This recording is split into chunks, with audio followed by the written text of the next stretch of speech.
The assassination-style murder of conservative commentator Charlie Kirk was a tragic event. It was senseless. The perpetrator of the shooting suspect named Tyler Robinson is in custody with what I believe is a plurality of humans wanted to see him get some semblance of justice. But many folks are showing less compassion in the act and much less tact with the total action. There are people calling to turn down the temperature of the rhetoric, but there are many people on the both sides argument that are blaming the other side, using that rhetoric to raise funds for themselves and awareness to their enemy's true intention. Now, let me be clear. I have no love for Charlie Kirk. I did not want to really engage in him. Didn't want to really engage in this topic, but it's conversational, so we'll get in that one and why we're doing this full sort of thing here.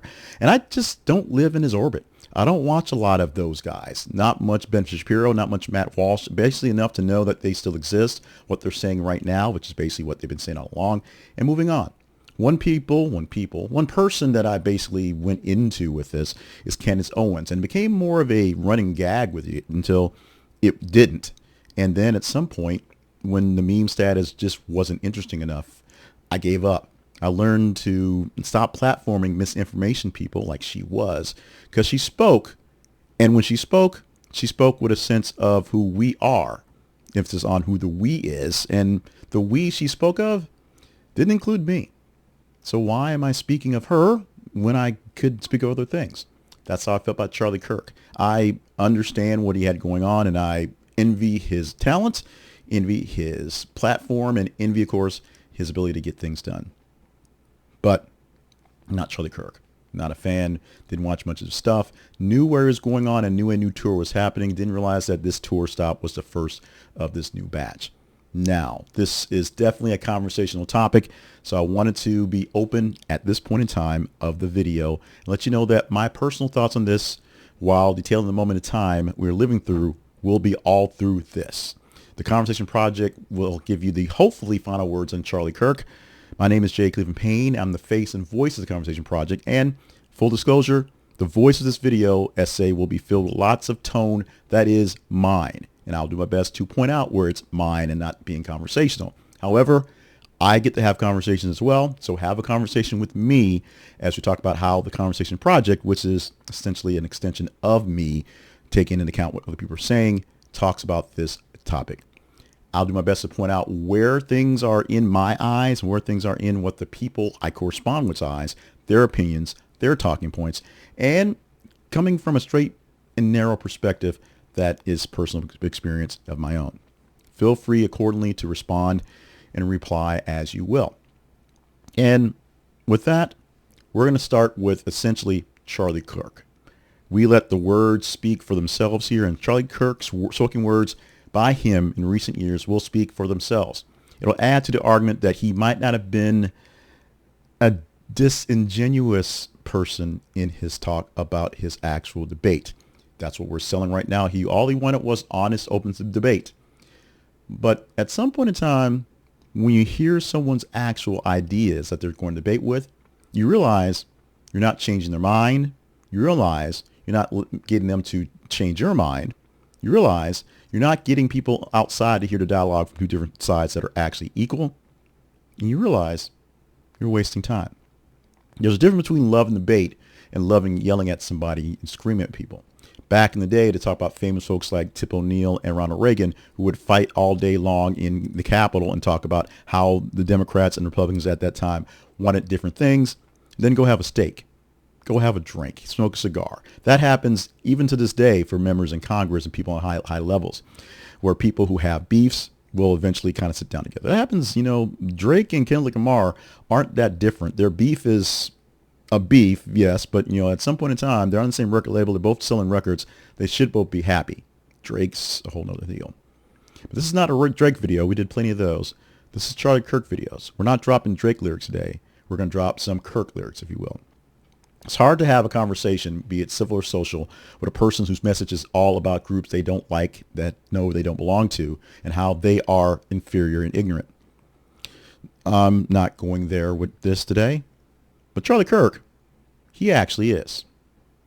This is a source list of notable inflammatory remarks attributed to Charlie Kirk. The remarks are listed in chronological order. They are no way exhaustive. This is part of my presentation to you, my point, and you give your counterpoints as needed. January 6th, 2021. January 6th rally logistics. Sending 80 plus buses full of patriots to D.C. to fight for this president. This was a deleted tweet, but Riley archived by many places. Our source was the Daily Dot and Newsweek. July 6th, 2022. On church and state. There is no separation of church and state. It's made up by secular humanists.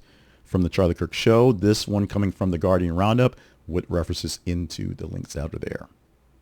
April 5th, 2023. The gun deaths as a trade-off statement made at a Turning Points USA conference where he said it's worth to have some gun deaths every single year so that we can have Second Amendment rights. Source for those are Media Matters with video and transcript of him saying that one. This was a faith event, by the way. One statement on race from May 19th, 2023. Prowling blacks go around for fun to target white people. That's a fact. From the Charlie Kirk Show. Media Matters has a video transcript of that one, plus the Guardian Roundup has that as well. Civil rights specifically. December of 2023, America Fest, he was quoted as saying, "We made a huge mistake when we passed the Civil Rights Act in 1960s. Wired's a source with audio from that one. Plus, a Snopes fact check says that he did say of this statement. January 23rd, 2024. Airline pilots and DEI. You may remember this one. It was well played at the time where he said, if I see a black pilot, I'm going to be like, boy, I hope he's qualified. That's from a podcast episode of his. Yahoo AFP fact check gave this to us, and the Guardian Roundup has it as well. The Great Replacement Theory was brought up on March the 1st, 2024. Pushing for the Great Replacement Theory conspiracy, saying they won't stop until you and your children are eliminated. Also from the Charlie Kirk Show, source that is Media Matters. March 20th, 2024. More on race and the Democrats specifically. That quote, the Democrat Party loves it when America becomes less white. So says Charlie Kirk from the Charlie Kirk Show. This one also sourced from Media Matters and the Guardian Roundup. On gender affirming care, April 1st, 2024. We need a Nuremberg-style trial for every gender affirming clinic doctor. Again, Charlie Kirk Show, a Guardian Roundup with this one as well. On what we're listing as the abortion scenario, September 8th, 2024. When asked about a hypothetical 10-year-old's rape pregnancy, his answer was, the answer is yes, the baby will be delivered. And this was in a surrounded debate show, so you can take that for what it's worth. But the Guardian Roundup has a link to the YouTube video of him saying this to that question. April 30th and June 24th of 2025. Thoughts on Islam. Essentially, large dedicated Islamic areas are a threat to America. Also, Islam is not compatible with Western civilization. From the Charlie Kirk Show. Guardian Roundup for that one. August 22nd, 2025. An immigration moratorium comment where he said, America was at its peak when we halted immigration for 40 years. We should be unafraid to do so again. The Charlie Kirk Show. Guardian Roundup with that info. Not even Taylor Swift could be immune to being a target for Charlie Kirk, where on August 26, 2025, after we learned of her engagement to now fiancé Travis Kelce, this statement came from the Charlie Kirk Show. Reject feminism. Submit to your husband, Taylor. You're not in charge. More words to that effect also on that episode. Media Matters has the scoop on that one. More Islam, this time and the left, from September the 8th, 2025. Islam is the sword the left is using to slit the throat of America. That in a social media post with the Guardian being in its links to the post for that whole deal. So without going deeper into Charlie Kirk and what he does in his past, he's a podcaster. He runs the Turning Point USA conferences. He has brought in a lot of young conservatives into the movement and is basically responsible, a good chunk of responsibility for many folks voting for Donald Trump for this second time or third time he ran for president. I guess he lost the second time. He won't admit it, though. And I do believe we should do our best to not talk about the dead in ill ways, even if the relationship is purely adversarial between those folks, as long as we're not working through the but he was pure evil lens. And Kirk wasn't pure evil. So we're not talking bad about him. We're pointing to things he actually said and things he did in a way of pushing things, as opposed to him being a bad guy. But as a Pied Piper of sorts for the younger people, sharing an ideology that was from a better time.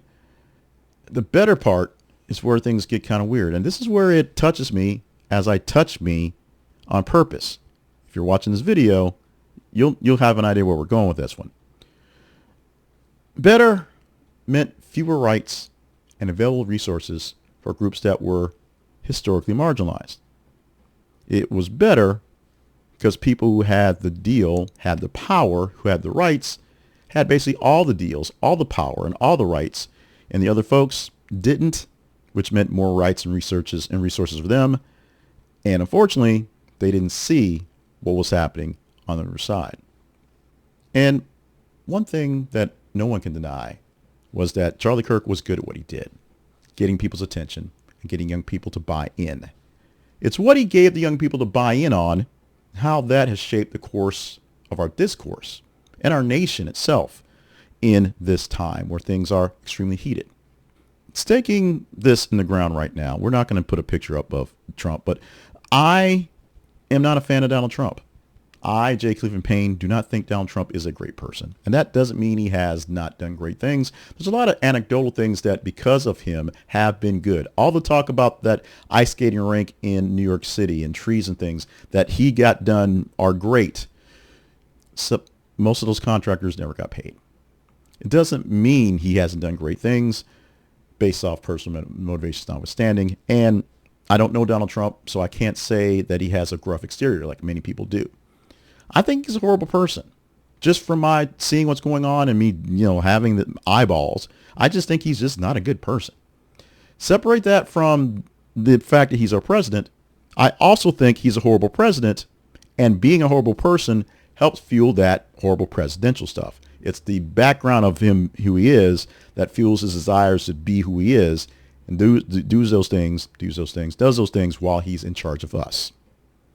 Somehow, he convinced a plurality of Americans twice, one time he thinks he did. He was a better candidate to lead the free world as a draft-dodging youth adult, a multi-bank run businessman, and, for term 47 at least, an actual convicted felon and a convicted person on sex something.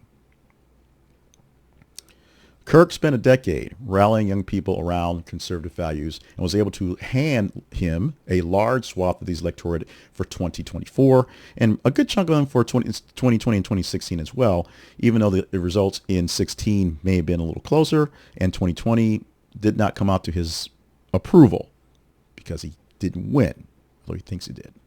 It helps that the Republicans sold their souls to make it happen, but a swap from what were actually conservative values, something that I actually, despite the fact that I know what some of them actually do to folks, I can tend to agree to what it is now, an oppressive platform.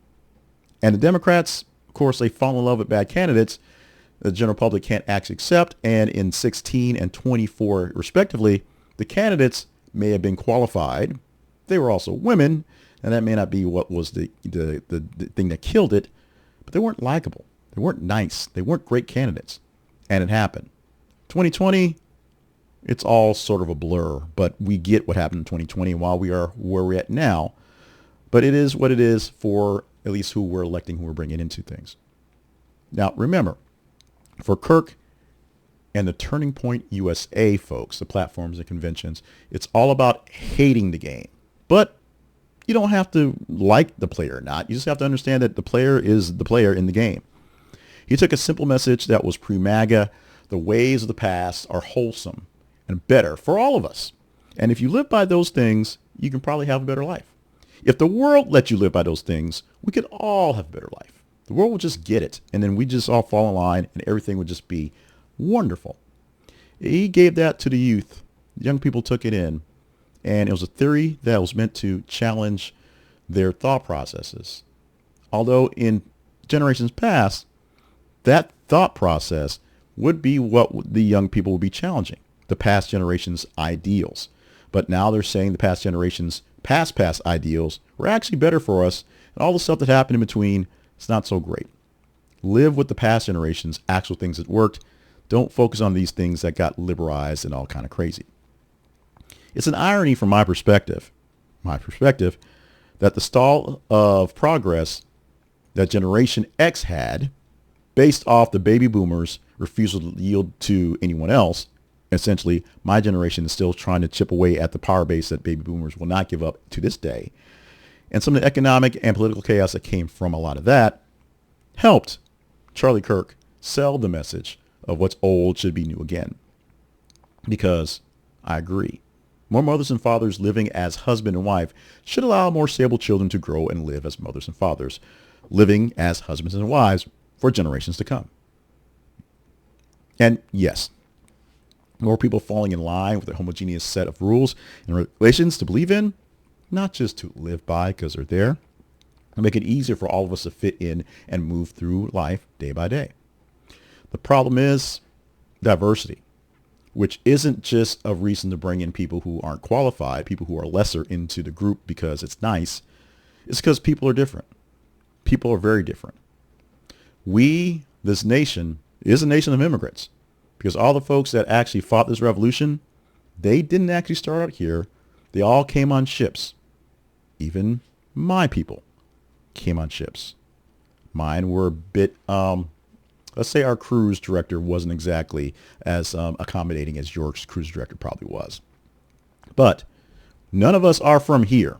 And the one of us are from here, some of us are from here, aren't getting their fair shake, but they're living with things because they didn't have the guns. Let's just put it that way.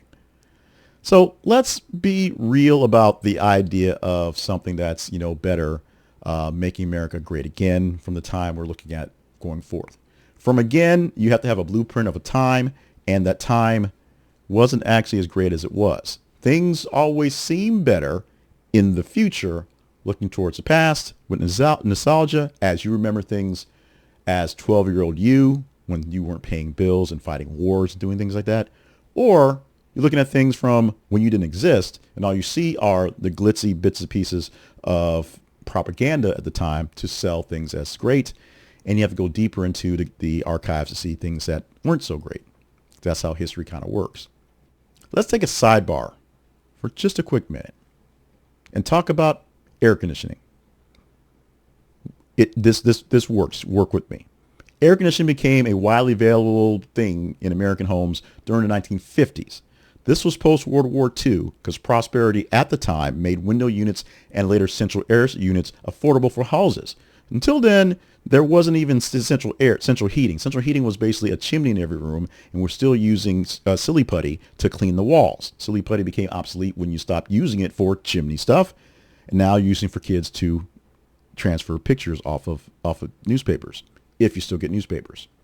But the widespread adoption of air conditioning itself didn't really happen until the 60s and the 70s, when it was more commercially viable to actually build it, and public spaces basically put them into place as a default. But they didn't become a commercial viability until the 1920s and the 30s. And it wasn't affordable until later in the 40s and into the 50s for many American homes.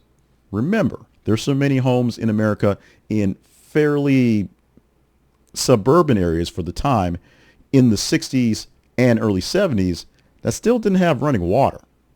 But air conditioning was something that had to be built, created. God had to bring it down from the mountain himself in the 1920s, and it took a while for it to actually develop. So the timeline we're talking about of making America great, let's think of it as the golden age of television time. And these are TV shows that people my age, Generation Xers, and some of the older millennials still got a hold on to because they were obviously what they had to show in dead times and rerun areas because streaming didn't exist. These family values laden TV shows that showed how America at its best, or at the time, how America was just supposed to be, is what we have for our blueprint for great again. Let's talk about those spots that were great then. The first episode date for the Andy Griffin Show was October 3rd, 1960. The first episode date for Dennis the Menace was October 4th, 1959. The first episode date for Leave It to Beaver was October 4th, 1957. The first episode date for Father Knows Best was October 3rd, 1954. The first episode date for The Adventures of Ozzie and Harriet, October 3rd, 1952. Traits from these shows mirror themselves and the general last time America was great as a blanket time, before we lost our collective minds later in the 60s and deep into the 70s. And while single father Andy was a pretty progressive thing for the time, Then his parents also were not allowed to sleep in the same bed, which of course makes young Gen Xers question the Menace's true parentage when we were watching this live.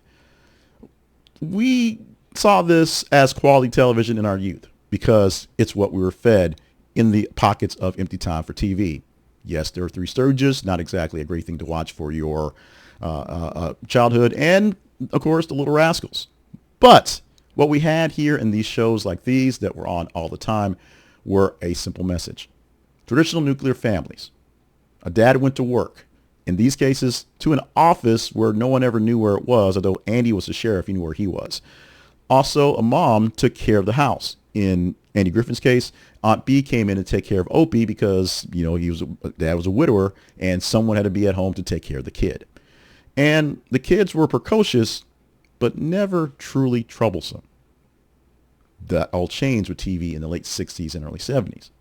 But I'm forgetting something. Oh, the first episode of Amos and Andy. That aired June 28th, 1951. Inside this realm of time where all these other 5 shows I talked about existed, a year earlier than Ozzie and Harriet, but still in that same time frame as most of these shows were being created, and the timeline that you think of in this era of better times, after World War II, before we got to Korea and Vietnam. The conditions of the characters living in this world did not mirror the characters from the previous listed 5. There were some traditional family things, yes, but what they were doing, how they were living, and the level of prospects were not there. Because this was a show that may have been groundbreaking for having black characters on TV, but was playing up to racial stereotypes of the time.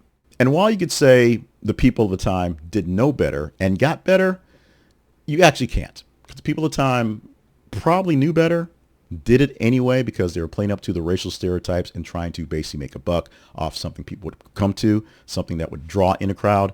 And they haven't actually gotten better in presenting things from a different color of standpoint, pun intended. This is a show that had people living some more or less traditional things of the times, but also playing up the fact that these people, these black people, these people who were not us, did not have the intelligence, did not actually have some of the charisma and character, weren't really worth it. They were who they were. They were themselves entertaining to see from their own selves, but also they were people that you didn't necessarily want living into your neighborhoods. They did not live next to the Nelsons. They didn't live next to the Cleavers.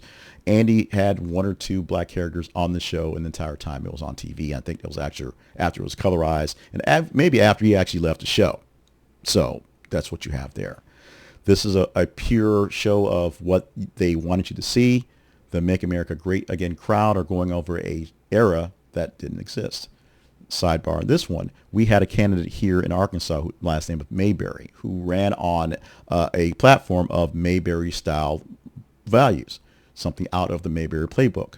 There was also a clip on CBS Sunday Morning or 60 Minutes, one of those shows, that had a tour of Mayberry, essentially touring places like Mayberry as an old time for people who love the show to see and live things. They asked those people on that train, on those buses, seeing those things, but what about today? How can somebody who lives in today actually live someplace here without being sucked back into time and still understand how there are still other things going on today? And they didn't want to hear it. They wanted to be sucked back in time, in a time where all these things were simple and clean and pleasant, and they didn't have to see, because in only 30 minutes a week, all the other things that were going on in the world. Amos and Andy didn't really show it very well, wasn't very nice about it, but showed a little bit of difference in what was out there. But this was supposed to be about air conditioning. Sir, how could America have been great when there was no air conditioning? You want to go back to non-air conditioning times? Seriously, people? Let's not do that. Well, let's get back to Charlie Kirk. We're going to take some time in this segment to look forward to life without Charlie. Although it's not yet defined very well, because we're only days, we're not even a full week away from the assassination. We're about a day away from actually capturing the man who shot him. We still have a lot of things that need to be answered for in the moment, in the activity, but there are a lot of things that need to be talked about for the future of the movement. We do not have anything other than the mission will continue, at least for Turning Point USA and some version of the Charlie Kirk Show. But we get this message and this movement direction from Erica Kirk, from her first public address following the killing of her husband. She spoke after Charlie was fatally shot, 2 days after the actual event. He was shot, of course, at Utah Valley University at his Turning Point USA event, the Prove Me Wrong event, the first one of this new tour. Her remarks actually were live streamed from the podcast studio where her husband actually used to do a show. Tone was deeply personal and emotional, but it was defiant as a Kirk would have it. She vowed that Charlie's work and message will continue. Turning Point USA's campus tours are going to proceed. The America Fest conference is scheduled for December and will happen, and his podcast will somehow carry on. She made it clear that she intends to maintain the organization and uphold its mission. Erica Kirk positioned her husband's death as more than a tragedy. It was a spiritual and patriotic moment. She expressed the mission of Charlie and how he preached it, about faith, about love of country, conservative values. That was the reason for his targeting. She also used Christian imagery in the actual thing, a lot of martyrdom, some crowns and heavens, referencing some verses, and enduring nature of spiritual work, which she says Charlie's work was actually more of the spirit than just of political intrigue. She thanks the first responders, the law enforcement, the Turning Point USA staff, supporters, and public leaders who spoke out and helped out in the process, including the vice president and the president, for all they did, all the sympathy, all the help, all they offered. She challenged those she called evildoers responsible for this assassination, and we know now it's just really one, warning them against silencing the mission and urging young people to start to expand on Turning Point USA chapters in their schools. The speech was a personal tribute to her husband and a move to consolidate Kirk's base before any hint of splintering could be seen publicly. Yes, it was a way to celebrate the life of Charlie Kirk and make sure those who are looking for taking bits and pieces of the empire to let them know they're on notice. Erica is watching you. There's closure in this, and there's new direction for the community in this as well, as all are shaken by his death, but the tone of this speech, this appearance, was not exactly lovingly sweet. It may have had a hint of that, but it actually was a strong and combative notion to be said to the world. It could intensify some political divisions just because it exists. People may take it the wrong way or take it the right way. It could risk being criticized for leveraging a tragic event into political momentum. No crisis should be wasted. It could be something that we will see many years from now and realize what was wrought was done in this moment, and we could have stopped it now somehow if we really thought about it. Here's the thing. This was probably exactly what Charlie wanted to see. It's exactly how Charlie Kirk would have had his wife, Erica Kirk, speak up in this moment. The expectation that she is setting up to continue the tours, the events, which might be a challenge logistically, but maybe not. This is a great way to run some funds for people who want to see this continue, folks who are now pulled into the movement going forward, folks who want to see Erica Kirk and Charlie's two baby girls prosper because they lost their father. This message she gave was perfect. Perfect for a man and perfect for a movement that was literally titled, Prove Me Wrong. Continuing on with the legacy, proving everyone wrong, that it wasn't just magic of Charlie, but Charlie had disciples, Charlie had organization folks, Charlie has people in place to keep it going, and a new person can come in and step in and keep it going to a point and maybe grow it to a better level. Maybe, or maybe not quite as good because you don't want to overshadow Charlie, but this doesn't end with Charlie Kirk. Charlie Kirk would like that quite a bit. While all this stuff may seem meandering and kind of wild like that, here's where it gets really meandering and wild like that, despite the fact that speech impediments not letting me talk so pretty today. My thoughts on Charlie Kirk are pretty damn simple. Charlie Kirk, probably a great husband. You hear from interviews between him and his wife how they have a same ideology. You hear the story about her going to a restaurant and him doing an interview with her and him just saying I'm not going to hire you. I'm going to date you and then be married and having this great life. And her falling kind of in line, my words, to the life, what it was, and realizing that as the wife of Charlie Kirk, she had to be the wife of Charlie Kirk. And it worked out. It worked fine for her, apparently. But we're in a moment where flags are at half staff and we're doing very, very long talks, some to our detriment, many to the actual good point of what's happening, about one guy. He was not a former president. He was not a former political leader. He led, in a sense, focus groups and groups of youngsters to an opinion.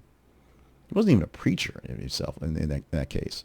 He had a lot of spiritual things and God-like things and church-like things wrapped up into his messages. But it was a targeted message to targeted church folks, targeted things on that level. Some of the things that he spotted to believe are totally ridiculous. There is no way I could have sat in a room with Charlie Kirk and listened to the things he said about black people because I'm a black person. I tend to believe when I show up in the room, I'm usually one of the smarter people in the room. Ego, part of it, but I've actually been tested for things, for IQ tests, and I have a pretty solid IQ, and I pick up things very well. And I also know that because of this, I have to play certain games to make things happen. You should see the response on people's faces when they show up for a Southern Gospel radio station win, and I'm the program director handing them the tickets that they won to the concert. Eyeballs coming out of faces, things like that. So trust me, I get that. And as a person in that privileged camp, I get he has the ability to say these things. I get he has the right to say these things. I get that he believes these things to 80 to 70%, because a lot of the things these people say, they don't necessarily believe to the full points. They just need you to believe they believe it so you fall in line. And that's the problem. Independent thought does not exist in the conservative movement right now. You have to follow the 10 points of the guidelines or you don't fit and they'll kick you out. They'll ostracize you. It is what it is. So compassion doesn't fit. Free thought doesn't fit. Not going with an agenda, even if you don't like the person in the agenda, but not going with it because you must follow a solid line, it's not going to work. So while the conservative movement in the past literally decade, and even shorter part of that, has overturned decades of policy and processes to include allowing less people, less actual rights to their bodies, to their money, to society, to education, in a span of, in this case, 9 months that President Trump's been back in office. It's amazing. And the way that this has been done is by convincing people who should be in the privileged society that they need to stay in a privileged society because things have been taken from you and now's the chance to take it back. It's hard to take in. It's hard to understand because as a person who cannot be a part of that privileged society, because I just can't, where do I benefit from selling that message? There are still very prominent black conservatives, very prominent Latino conservatives, prominent Asian conservatives that are doing the thing to sell the conservative movement. But when the conservative movement is extremely exclusive, and it seems to be exclusive in the very obvious manner towards people who have a little bit of this, because diversity is bad, because feeling bad about things that were done in the past is bad, because knowledge and learning and understanding that things that were bad, even if you don't have to feel bad about them. You just have to recognize that they happened so that when you see it come around the corner again, you don't do the bad things again. You don't just assume I have the right to do these things because I survived it in the past. My people survived it in the past. Our culture survived it in the past. So in a time when I am moving through my 50s, living as a Gen Xer where we had this weird idea that we're really working on some sort of reconciliation for all of us. In a time where we knew we had a black president, but seeing the black president realized he did just the same stuff that everybody else did. So that made it seem like we were all sort of the same. We weren't post-racial, but everybody on the inside has the same goals. And if you think about it from an economic standpoint, if everybody's got enough to live off of and some people have a little extra, it is what it is. You just make it work. Except the people at the top already have a little extra, want nothing of that. They want to keep the extra, take a little bit from you, and make sure you understand it. You aren't them. I'm not them. We aren't them. But if you think you're one of them, if you're a person that's close enough that you can fall in line with the point of it, you have a shot. If you stick with it long enough, maybe it'll keep you around and you'll be in the pins at some point in time. There actually really is plenty of room at the top or near the top. When you get there, everyone can't actually take it at the very top, but there's plenty of room for everyone to advance. The problem is, if someone at the top wants to convince you there's no room, they'll do all they can to convince you there's no room, while convincing others that making sure that they don't try to take the space will have room for them near the top. And that's ironically my take on Charlie Kirk. He's selling younger people an idea of a better tomorrow. That was a lot like the tomorrow of the past. It was better back then. It's like some sort of weird medieval fairy tale where an evil spirit, an evil wizard, evil dragon, something is now roaming the lands. So things suck. And back with the old king, things were better. It's literally Robin Hood.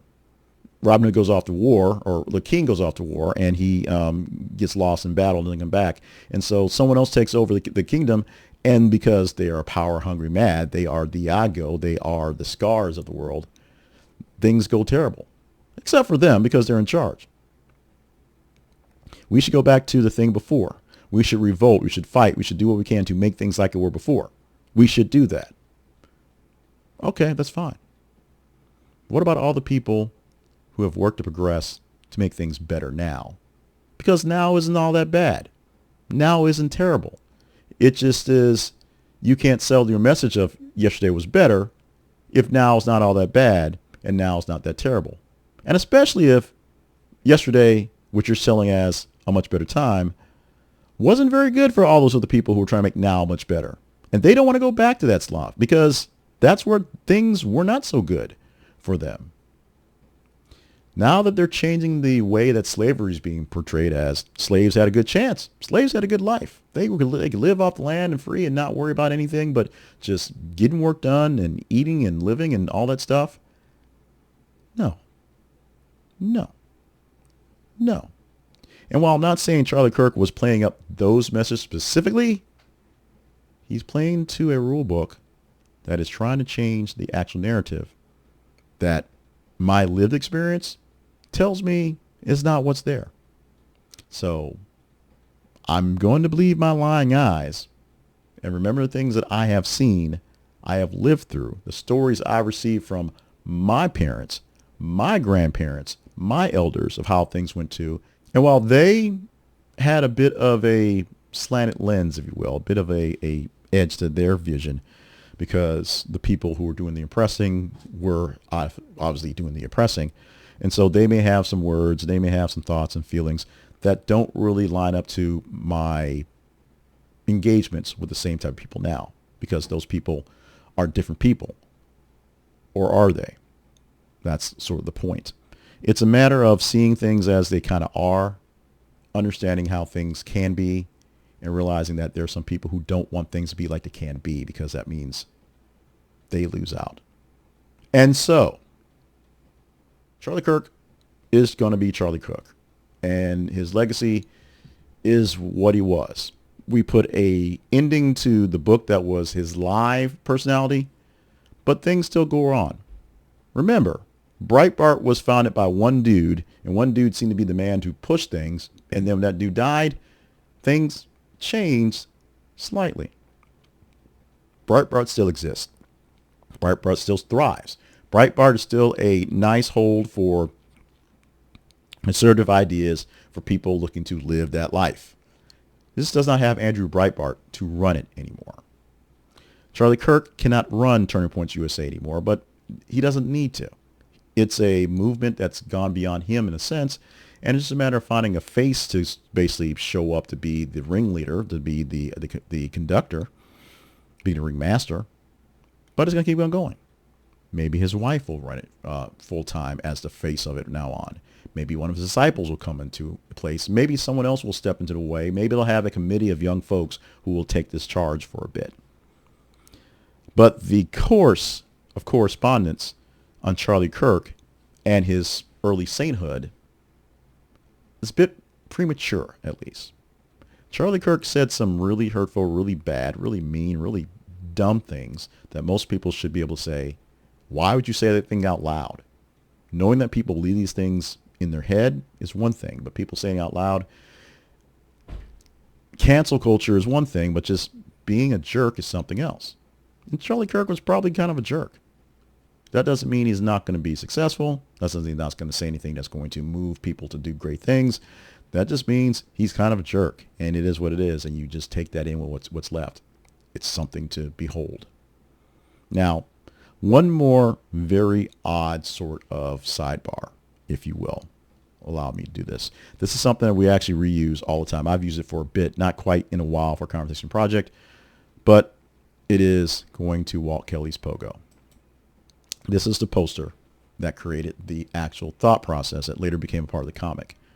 The iconic film photo strip Pogo, which created surprising but effective setting for incisive political satire, all the way to the bank to this time here. Now, during the War of 1812, the United States Navy defeated the British Navy in the Battle of Lake Erie. Master Commander Oliver Perry wrote to Major General William Henry Harrison these words: "We have met the enemy, and they are ours." Kelly's parody of this famous battle reports perfectly summarizes the mankind's tendency to create our own problems. In this case, we have only ourselves to blame for pollution and destruction of the environment. Here, he coined the phrase from Pogo and this phrase in the poster in 1970, later used in a comic strip where two characters are walking through the swamp, and then all of a sudden they're walking off of various bits of pieces of trash.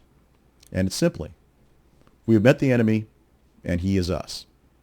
Now, it's been co-opted to talk about political speech in general and how we are. And so now I'm co-opting again to let you know we have met the enemy, and he is us. We cannot be cruel and evil and nasty to each other. There are people on the both sides, usually the fringe folks or people who are paid to actually portray these things in media because they're paid to do this. Someone has to make these statements that are using this moments to either for the Kirk side, talk about how great he was, how he was a loving guy, and all he wanted was debate, when there are signs that some of the debate was not totally disingenuous. There are sides on the other side that says, we're so glad this one person is done, this hate monger is gone. There should be less hate spoken, and now we can live on in better lives. Because no, the torch is going to be picked up, and this will spawn more people who are in the vein of Charlie Kirk style imitators to step up and either imitate more or take the actual reins. We're never going to eliminate evil. You can't. Without evil, there's good. Without darkness, there's no reason for light. All those things exist. All those things are there. So there always will be an adversary to fight. There's always be a message that is a bad message that someone will take to heart and someone will live up to it, that we need to, as the better people, push down. So we need to do that. I'm not saying everyone needs to drop the political parties and make a third party and so we can all become corrupted in that way. But in this moment right here, time will change. We will go back to some semblance of normalcy. But in the same week that we celebrated the 24th anniversary of 9/11, something happening in the middle of my lifetime, but something that I'll have to admit is becoming less and less of a daily thought process. We have to go into the realities of moving on, life changing, the next generations who get a bit of that history from a history book and from some of your telling and how they'll to go on forward. At this point in time, the Kirk family, they're not okay.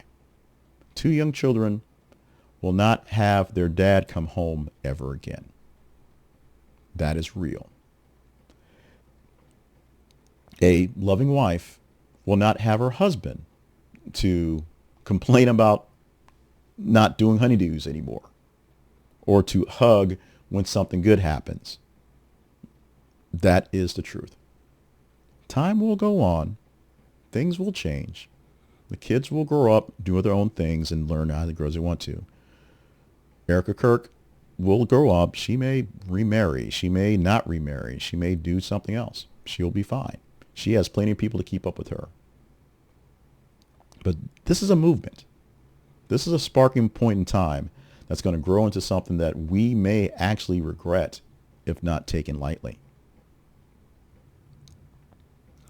Was Turning Point USA a threat to America before? Not necessarily, but it was a way to keep an eye on how the youths were trying to continue going forward. In a world where you sort of suspect the young people actually be more liberal, more against anything that's strict and collective, here's a chance where the folks being strict and collectives are the actual outcasts. They're actually the oddballs in the system, trying to be more like their great-grandparents. The problem is, when their great-grandparents thrived in the day, they didn't have all the advantages that today has and all the people around to make things happen. Life could have been a whole lot better if we lived in a world of Bridgerton where there were different colored ethnic people walking around in those pretty tight suits. Except I'm not sure how the black guys got the fresh haircuts, but you get the point. Or maybe you don't get the point. I can no longer complain about Charlie Kirk in live talk because he's not here. You cannot go back and debate Charlie Kirk because he's not here. You can fight his ideals, fight his message, fight his messengers, fight his disciples, all you want to. Charlie Kirk, after we're finished the mourning parts, after finish all of the working through the issues part, after all the paperwork is done to make sure literally all the legal things are taken care of, is not a factor, except if you make him one. If you martyr him, if you live up to his standard, if you use him as a cudgel or crutch, he's there. Let's not do that. Let's let Charlie be. Let's let Charlie rest. Let's let Charlie relax. Let's let him look up or down, sorry about that, and see us from the perspective that he wants to. He portrays himself as a strong Christian fellow, so let's go with that. I may not think his values really line up with the way Jesus was teaching them, but that seems to be the way of conservatives these days. I'm not a Bible scholar, so I don't toss out verses to complain or whatever. I just say, this doesn't seem like the same guy in the Bible I read. But he had a shot. I am jealous of his talent, jealous of his platform, jealous of his way to get things done. And maybe if I keep going at this, I'll get somewhere close. Chances are not.